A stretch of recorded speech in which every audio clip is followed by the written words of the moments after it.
Calcutta High Court has ordered CBI probe in the case of the rape and murder of a 31-year-old junior doctor who was found dead in a seminar hall at RG Kar Medical College and Hospital in Kolkata on Friday. The Calcutta High Court on Tuesday asked why a murder case was not registered at the outset and an unnatural death case was initiated into the alleged rape and murder of a woman doctor at state-run RG Kar Medical College and Hospital. Chief Justice T.S. Sivagnanam put forth the question to the West Bengal government lawyer when he claimed that an unnatural death case was registered as there is no immediate complaint of the murder.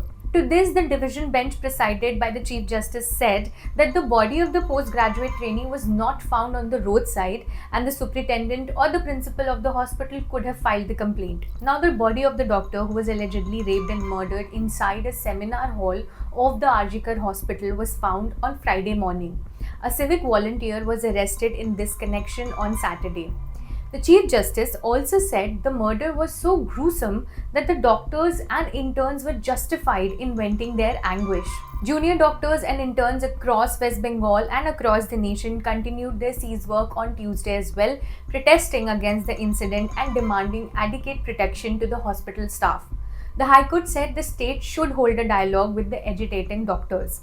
The division bench also observed that something is missing in the probe and asked whether the then principal of the medical college, Sandeep Ghosh's statement was recorded, to which the state lawyer answered in the negative. Addressing another controversy, the bench questioned how the principal of RG Kar Hospital, who submitted his resignation, was reinstated as principal of Calcutta National Medical College and Hospital within hours. The bench also asked his counsel to produce both the resignation letter and the subsequent appointment letter when the matter will be taken up. Meanwhile, the state's lawyer claimed that a transparent probe is being conducted into the case by Kolkata police. On a direction by the bench, the West Bengal government produced the case diary at 1 p.m.